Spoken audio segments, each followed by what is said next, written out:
Class 10th का आज हम पहला दिन मैथ स्टार्ट कर रहे हैं, है ना। जिसमें पहला चैप्टर का नाम क्या है? वास्तविक संख्या। पहला चैप्टर क्या नाम है? वास्तविक संख्या, मतलब कि रियल नंबर्स।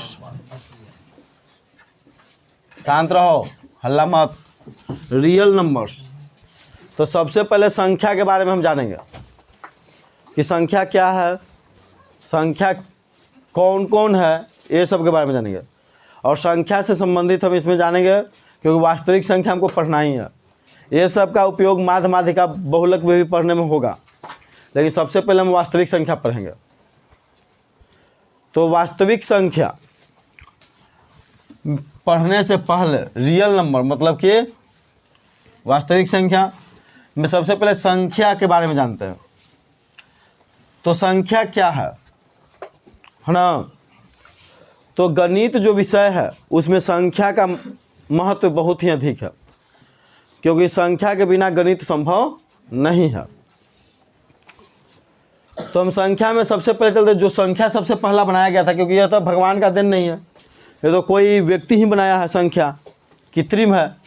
तो सबसे पहला जो संख्या हम पढ़ेंगे वो है प्राकृत संख्या। कौन संख्या?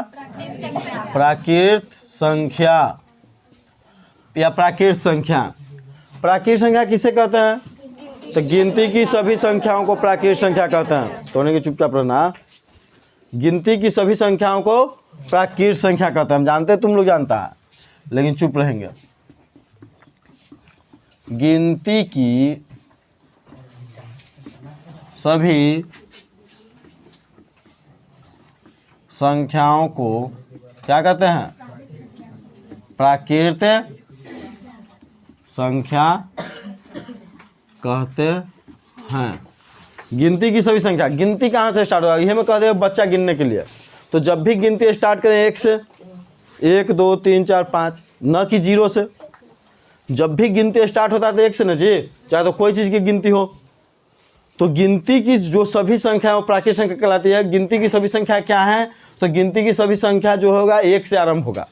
इसलिए कह सकते हैं कि 1 से आरंभ होकर अनंत तक जाने वाली संख्या को प्राकृत संख्याएं कहते हैं।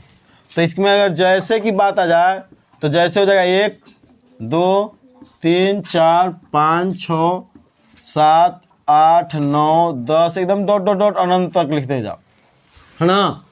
मतलब कि इसका कभी अनंत किसे कहते हैं? जिसका कभी अंत न हो उसे क्या कहते हैं? अनंत। इसको लिखित जाओ, उसमें 1 बढ़ा के जोड़ते जाओ, लिखा जाएगा। तो इसी को कहते हैं हम लोग प्राकृत संख्या। तो प्राकृत संख्या गिनती की सभी संख्याओं को प्राकृत संख्या कहते हैं।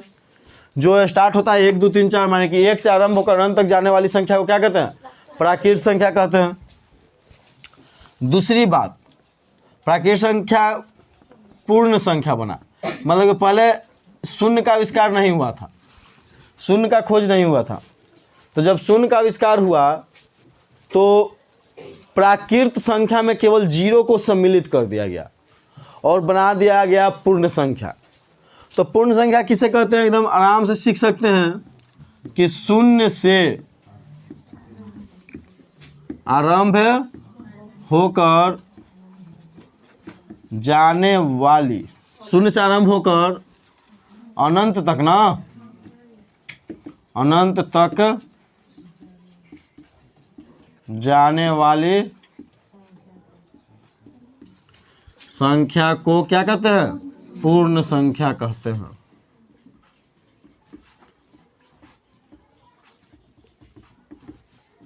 तो शून्य से आरंभ होकर, मतलब कि प्राकृत संख्या पूर्ण संख्या में अंतर एक ही है। प्राकृत संख्या जो है 1 से आरंभ होकर अंत तक जाता है, और पूर्ण संख्या जो है शून्य से आरंभ होकर जाता है। तो जैसे 0 1 2 3 4 5 डॉट डॉट डॉट डॉट कहाँ तक? अनंत तक। मतलब कि प्राकृत संख्या पूर्ण संख्या में अंतर एक है कि इसमें 0 नहीं है, इसमें 0 है। मतलब 0 प्राकृत संख्या नहीं है, लेकिन 0 पूर्ण संख्या है। 0 पूर्ण संख्या क्या है? ये जान जाता है। तो पूर्ण संख्या आ जाएगा क्वेश्चन कि 0 क्या है? तो 0 तो प्राकृत संख्या नहीं है, पूर्ण संख्या। आप पूर्ण संख्या 0 से आरंभ होकर जाता है। तीसरी बात, पूर्णांक संख्या पढ़ते हैं। पूर्णांक संख्या मतलब होल नंबर। तो पूर्णांक संख्या किसे कहते हैं? तो देखिए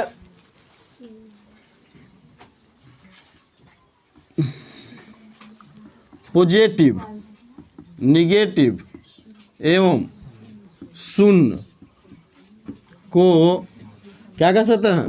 पूर्णांक संख्याएं कहते हैं।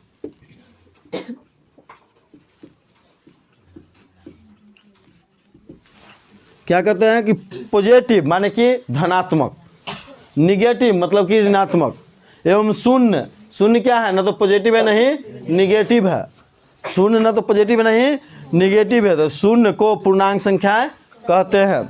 जैसे कि अगर बात किया जाए,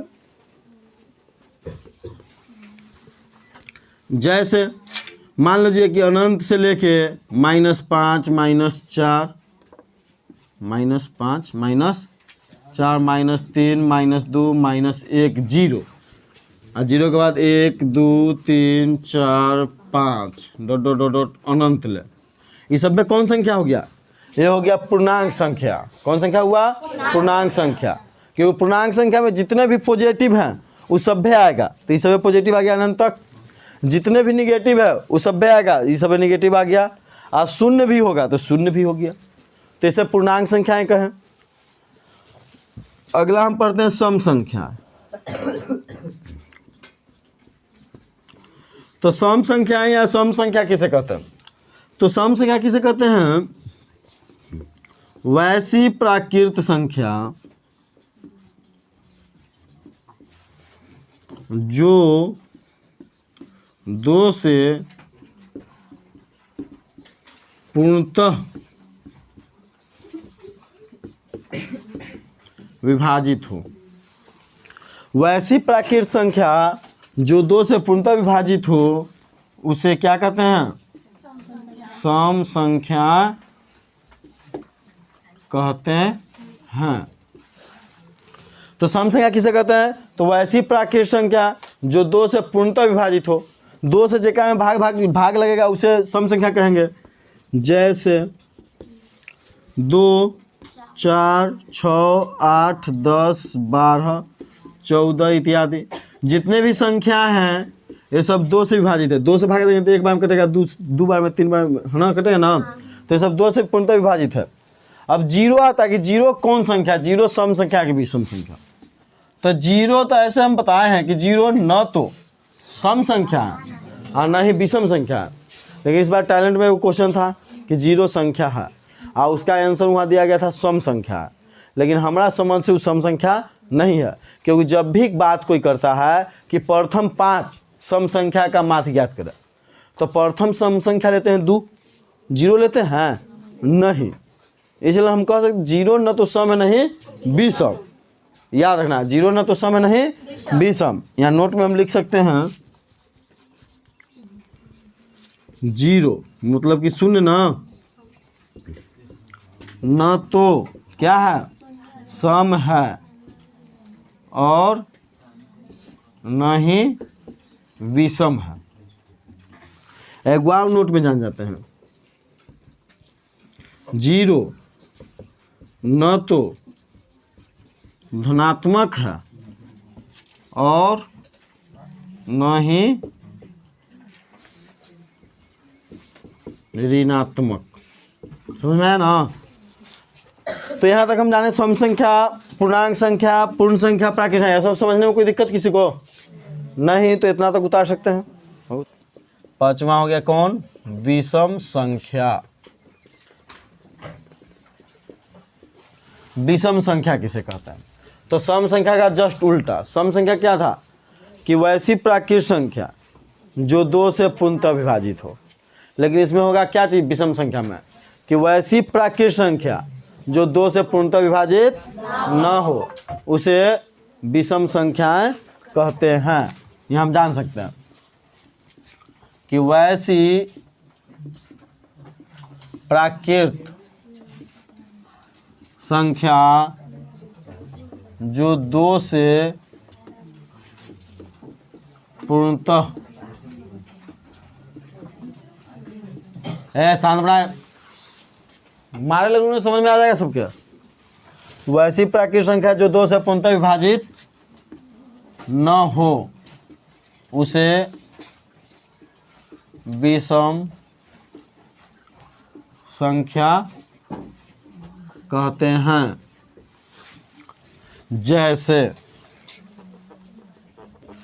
जैसे क्या होगा? 1, 3, 5, 7, 9, 11, 13 इत्यादि। मतलब कि सम संख्या विषम संख्या। सम संख्या क्या है कि 2 से पूर्णतः विभाजित होने वाला, तो 2, 4, 6, 8, 10। और सम संख्या लिख के जो बच गया उसे पे कौन संख्या? विषम संख्या। कोई भी 2 संख्या लिखेंगे उनमें चाहते वो सम होगा चाहे तो विषम होगा। कोई बात नहीं है कि सम विषम नहीं होगा। नोट में लिख दिया है कि 0 न तो सम है नहीं विषम। छठा क्वेश्चन हम पढ़ते हैं।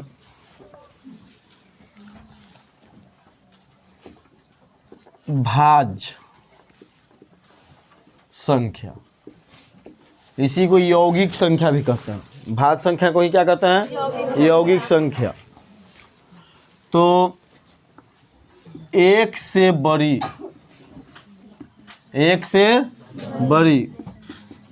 वे सभी संख्याएं जो एक और अपने आप को छोड़कर कम से कम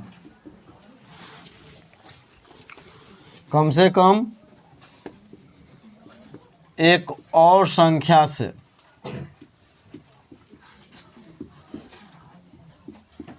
पूर्णतः क्या हो? विभाजित हो, उसे भाज्य या यौगिक संख्या कहते हैं। क्या जाने है कि एक से बड़ी होना चाहिए, एक या एक से छोटा नहीं होना चाहिए। एक से बड़ी वे सभी संख्याएं जो एक और अपने आप को छोड़कर कम से कम एक और संख्या से पूर्णतः क्या हो? विभाजित हो, उसे क्या कहते हैं? भाज्य या यौगिक संख्याएं कहते हैं। जैसे अब मान लेते, जैसे एक से बड़ी करा तो एक तो होगा नहीं। अब मान लो कि 2 ले लिए, एक से बड़ी है। 3 ले लिए, एक से बड़ी है। 4 भी एक से बड़ी है। 5 भी एक से बड़ी है। 6 भी एक से बड़ी है। 7 भी, 8 भी, और आगे मैं देखेंगे। लेकिन भाज्य कौन होगा इसमें? तो मैं कह रहा कि एक और अपने आप को छोड़कर, तो एक और अपने आप मैंने 2 के 2 छोड़ देना है। आप देखना है कि इसमें और किसी संख्या से भाग लग रहा है? बताओ, लगेगा? नहीं, तो ये भाज्य नहीं ना हुआ। उसी तरह से 3 में 1 और 3 छोड़ेंगे तो क्या ना लगेगा? 4 में 1 और 4 छोड़ेंगे तो इनमें 2 से लग जाएगा ना, तो 4 एक भाज्य संख्या। 5 में 1 और 5 छोड़ेंगे तो क्या ना लगेगा? 6 में 1 और 6 छोड़ेंगे तो तुमको लग जाएगा 2 और 3 से। इनमें 2 से लगेगा, 3 से लगेगा, तो कम से कम एक संख्या से भाग लगेगा। 2 से लग रहा है, वो अच्छा बात है। 7 में 1 साथ छोड़ेंगे तो ना लगेगा, 8 लगेगा। तो हम जान गए 6, 4, 6, 8, 9, 9 में 3 से लगता है 10, 11 में 1 और 11 से केवल लगेगा, तो 11 कहाँ से होगा? 12 ना, 13 भी नहीं होगा, 14, 15, 16 इत्यादि लिख सकते हैं। तो इतना हम जाने। इसमें एक बात पूछता है कि सबसे छोटी भाज्य संख्या कौन है? तो यहाँ हम जान जाते हैं कि सबसे छोटी भाज्य संख्या 4 है। याद रखना, सबसे छोटी भाज्य संख्या कौन है? 4। नहीं तो सभ्य मार देता है 2 मार देता है आंसर सब। तो सबसे छोटी भाज्य संख्या कौन है? 4। ये हम जान गए। अगला है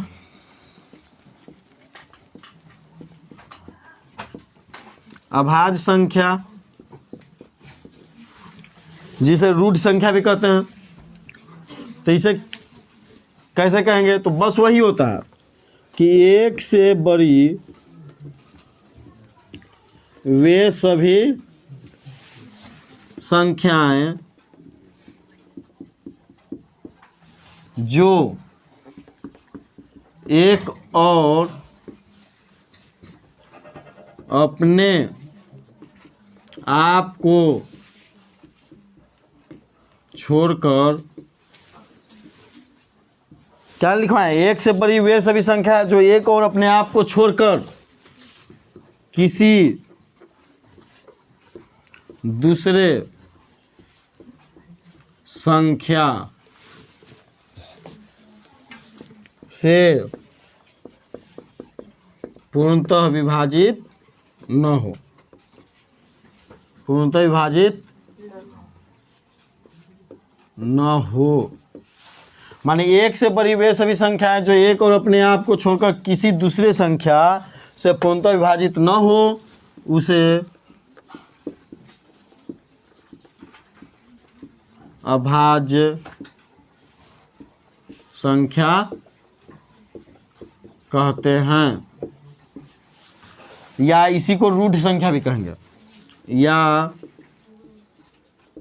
रूढ़ संख्या कहते हैं। तो ये हो गया कि एक से बड़ी वे सभी संख्याएं जो एक और अपने आप को छोड़ दे तो कोई से और विभाजित न हो उसे अभाज्य संख्या कहते हैं। जैसे एक से बड़ी कर रहा था, एक तो होगा नहीं, एक से बड़ी दो, तो दो अभाज्य संख्या है क्योंकि एक और दो में जब भी भागा लगेगा एक और अपने आप से लगेगा, चाहे तो एक से लगेगा, दो अपने आप है दो से लगेगा, ओकरा छोड़ के कोई नहीं। तीन, तीनों वही है तो दो तीन, 5 है, 7 है, 11 है, 13 है, 17 है, 19 है, 15 है। 15 में 3 और 5 लगेगा, एक और 15 छोड़ के, है ना। 23 है, 29 है, 31 है, 37 है, 41 है, 43 है, 47 है, 53 है, 59 है, 61 है, 67 है, 71 है, 73 है, 79 है, 83 है, 89 है, 29, 30, 87, 89 है,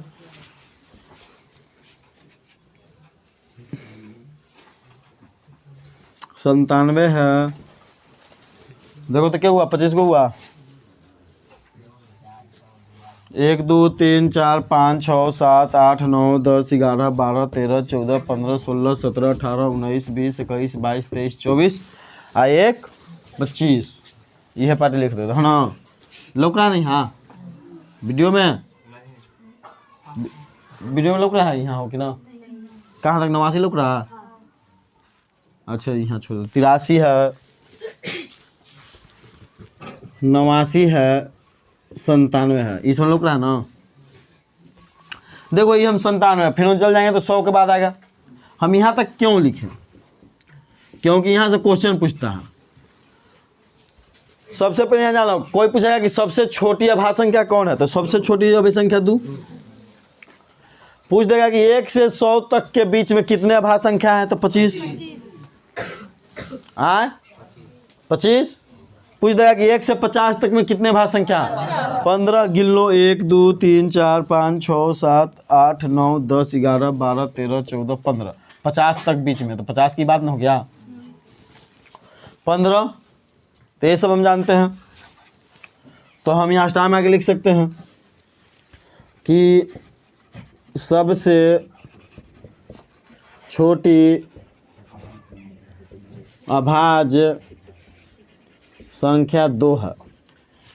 देखो अभाज्य संख्या जितना तू लिखेगा सब पे विषम आएगा।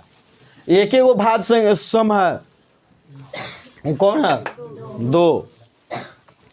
बाकी सभी अभाज्य संख्या क्या विषम है। देख लो सभी अभाज्य संख्या विषम तुमको लिखेगा, लेकिन 2 है वो सम संख्या। कोई क्वेश्चन ऐसे पूछ देगा कि वैसी सम संख्या जो अभाज्य है तो 2, है ना।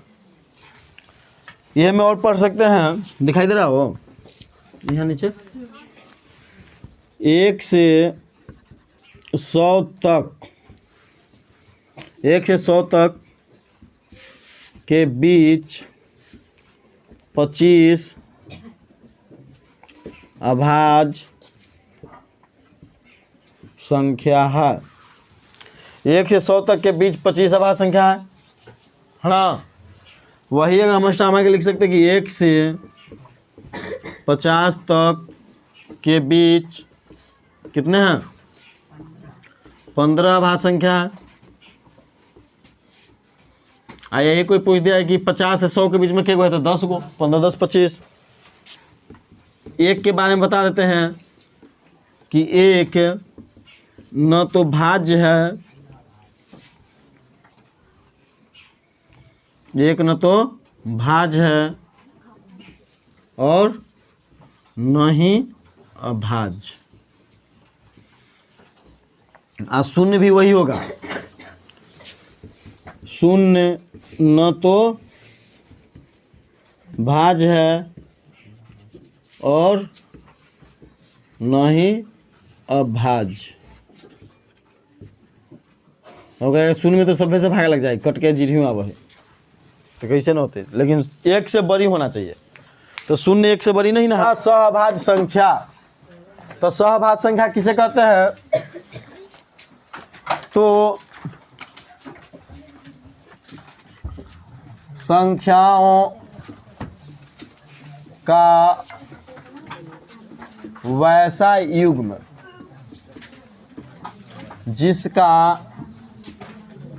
HCF मतलब कि मस 1 के बराबर हो। देखो तो दिखाई दे रहा है ना कि नहीं दिखाई दे रहा,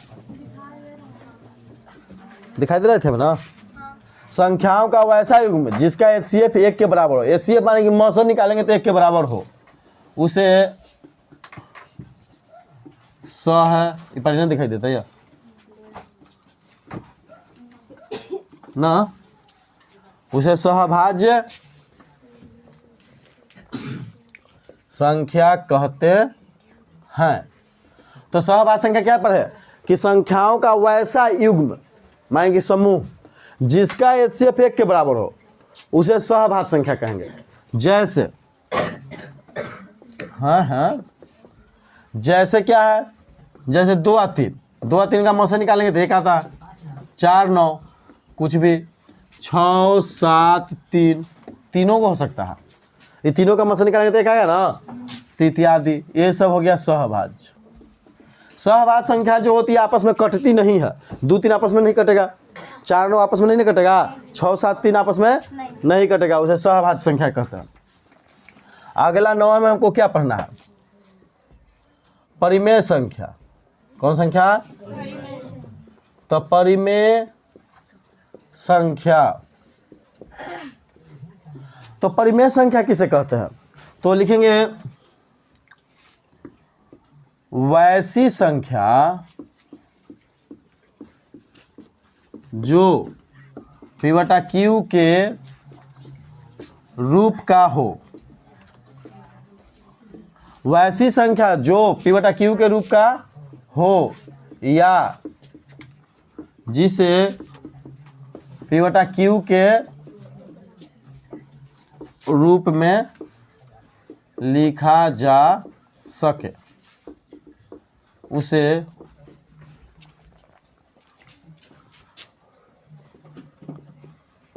परिमेय संख्या कहते हैं।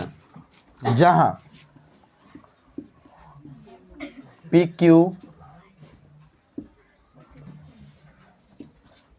पूर्णांक है तथा Q नॉट इक्वल टू 0। माने PQ पूर्णांक है तो पूर्णांक से क्या जाने करता है, पॉजिटिव निगेटिव शून्य को कहते हैं। Q नॉट इक्वल टू 0 मतलब कि P बटा Q नीचे कभी 0 नहीं होना चाहिए। Q नॉट इक्वल टू 0 का अर्थ है कि Q बराबर कभी 0 नहीं, उसे परिमेय संख्या कहते हैं। परिमेय संख्या के बाद अब क्या पढ़ेंगे, अपरिमेय। जैसे सही बात, तो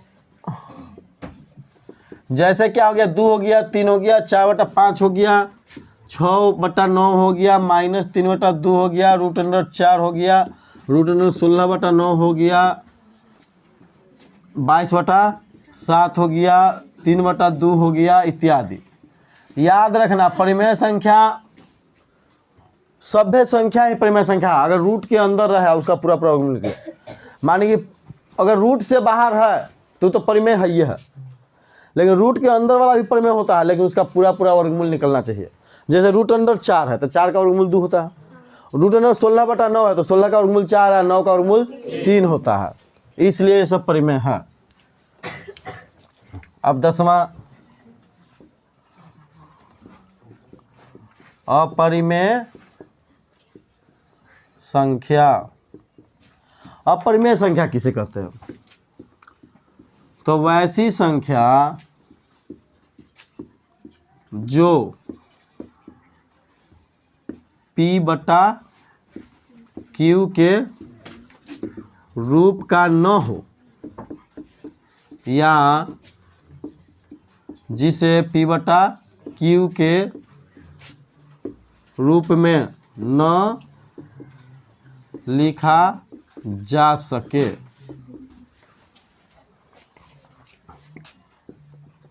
उसे अपरिमेय संख्या कहते हैं।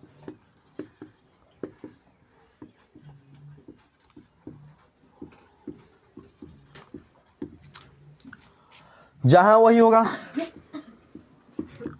जहां PQ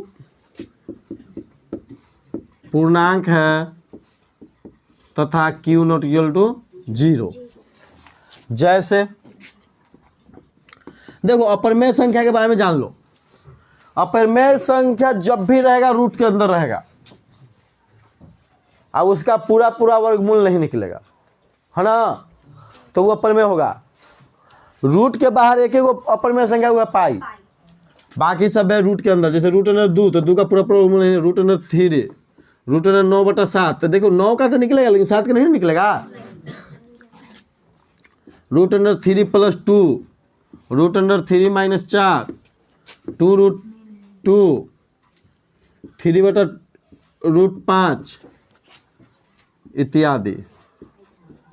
ये सब क्या है? अपरिमेय संख्या। तो अपरिमेय संख्या जब भी रहेगा रूट के अंदर, और रूट के अंदर उसका पूरा वर्गमूल नहीं निकलेगा, समझ रखना। नोट में वो लिख लेते हैं। पाई 1, इसको पाई पढ़ते हैं हम लोग, जानता है ना, इसको क्या पढ़ते हैं? पाई। 1 अपरिमेय संख्या है। पाई एक अपरिमेय संख्या है जिसका निकटतम मान 22/7 होता है, जो कि एक परिमेय संख्या है। जो कि एक परिमेय संख्या, मतलब कि यहाँ देख लो, पाई एक परिमेय संख्या है जिसका निकटतम मान, पाई का मान नहीं है, पाई का निकटतम मान, निकट का मान, सबसे भीरी वाला मान कितना होता है? 22/7 होता है, जो कि एक परिमेय संख्या है। आगे यहाँ समझो के बाद उतारना। तो पाई एक परिमेय संख्या है जिसका निकटतम मान 22/7 होता है, जो एक परिमेय संख्या। 22/7 कौन संख्या? परिमेय। देखो यहाँ परिमेय में लिखल होगा 22/7। ये न सोचना कि पाई के मान 22/7 होता है तो पाई अपरिमेय है, तो 22/7 तो अपरिमेय है, ये नहीं सोचना, क्योंकि 22/7 पाई का मान नहीं है, पाई का निकटतम मान है, सबसे निकट वाला, है ना। तो ऐसे पाई का मान चूंकि 3.14159 पॉइंट के 5 अंकों तक अभी आओ ही जाएगा, तो इतना पॉइंट के बाद 5 अंकों तक हम जान गए। पाई का मान 3.14159 पॉइंट के बाद 5 अंकों तक हम मान लिख दिए हैं, है ना। ऐसे बहुत सारा निकाला जा चुका है। तो हो गया अपरिमेय संख्या, परिमेय अपरिमेय हो गया। इसके बाद क्या आते हैं? भिन्न संख्या हुआ था।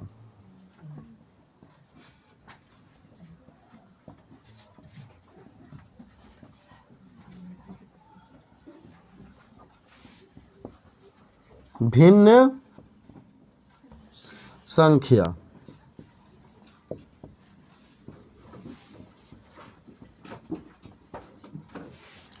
भिन्न संख्या। तो भिन्न संख्या किसे कहते हैं? तो अंश एवं हर के अनुपात को क्या कहते हैं? भिन्न कहते हैं।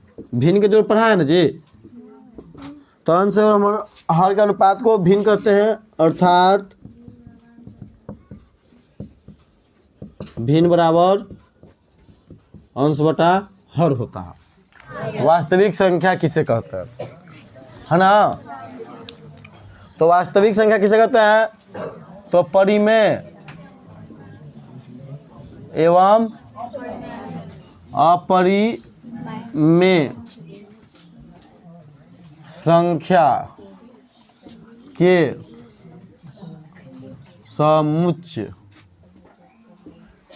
को वास्तविक संख्या का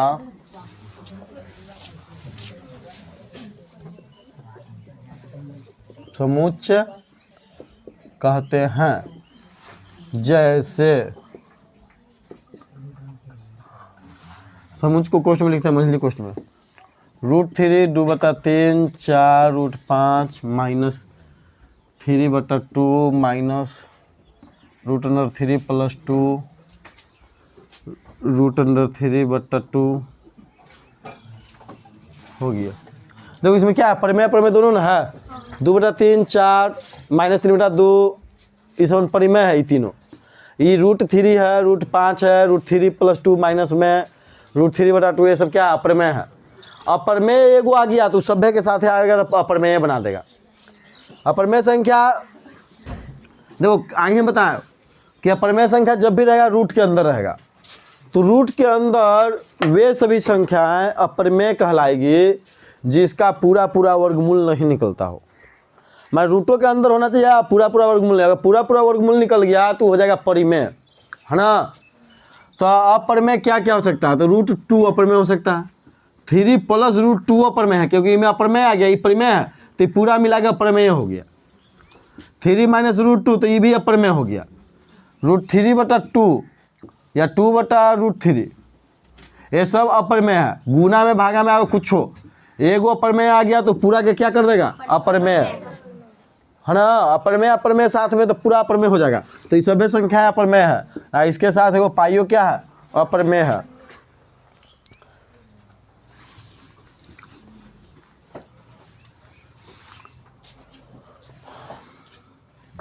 पाई के बारे में पढ़ लेते हैं हम लोग। पाई किसे कहते हैं? What is pi? तो वृत्त के परिधि एवं व्यास के अनुपात को क्या कहते हैं? पाई कहते हैं। याद रखना, वृत्त की परिधि और व्यास, वृत्त के व्यास के अनुपात को पाई कहते हैं। कैसे? क्योंकि वृत्त की परिधि क्या होता है? 2πr। अब व्यास क्या होता है? 2r। देखो 8 से 8 कटेगा, 2 से 2 कटेगा, क्या बचेगा? पाई। आया कि ना? आए? अब पाई एक अपरिमेय संख्या आगे हम बताए हैं। पाई एक कौन संख्या? अपरिमेय संख्या। पाई का मान 0.5 अंकों तक बता ही दिए हैं, 3.14159। ऐसे ही याद रखिए, 3.14159 न तो 3.14159 ऐसे बोला जाता है। ऐसे पॉइंट के बाद जो भी अंक होता है उस सभी को एक ही वो करके बोलते हैं। तो 3.14159 असली में ऐसे बोलना, लेकिन याद कर लेना 3.14159, ऐसे आसानी से याद होगा, है ना? 14,159 और 14,15,9 नहीं याद हुई था। तो पाई के बारे में जानेंगे। पाई का मान निकटतम मान, ये पाई बराबर 22/7 रखते हैं, तो 22/7 जो है निकटतम मान है। कौन मान है? निकटतम, माने कि हूबहू निकटतम मान है। हूबहू पाई का मान नहीं है 22/7, निकटतम मान है, निकट का मान है। समझ में आया? तो ये पाई था। पाई के बारे में बहुत पढ़ना रहेगा क्षेत्रमिति में। वृत्त का क्षेत्रफल तो πr², बेलन का अवक पीछे 2πr, जो सभी में पाई आएगा, है ना? जहाँ गोल चीज आ गया उसमें पाई आएगा, समतल आएगा उसमें पाई नहीं आएगा। आयत में पाई नहीं होता है, घर में पाई नहीं होगा, घराम में नहीं होगा, लेकिन बेलन, शंकु, अर्धगोला, गोला, वृत्त, फ्रित इस सब में क्या होगा? पाई होगा, क्योंकि इसमें का अंश आता है, तो इसमें का अंश आएगा तो पाई, क्योंकि परिधि 2 पाई आर, व्यास 2 आर के अनुपाते को ना कहते हैं, तो इसमें पाई आएगा। पॉजिटिव एवं निगेटिव, देखो समझ लो धनात्मक ऋणात्मक किसे कहते हैं।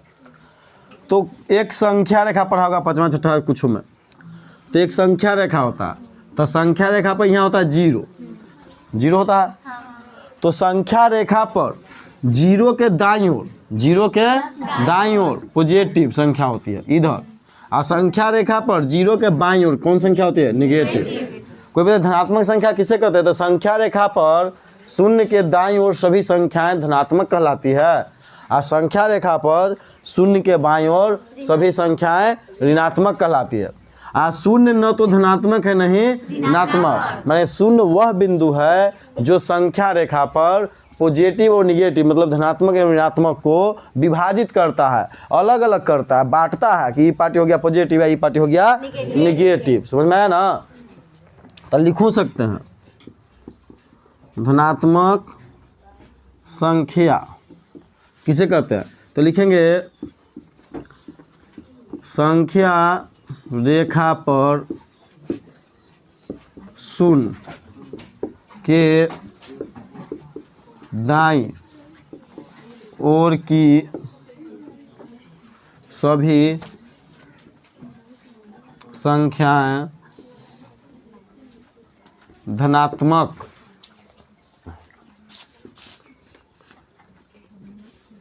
कहलाती है।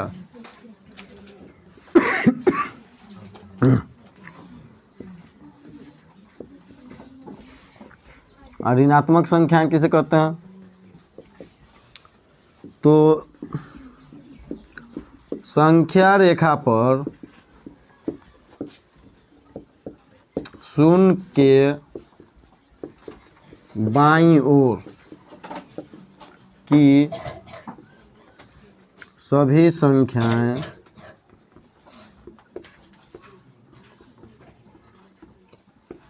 ऋणात्मक, यहाँ नहीं दिख रहा है, तो वीडियो कैसे होला? हाँ तू कैसे हो गया? बाकी सब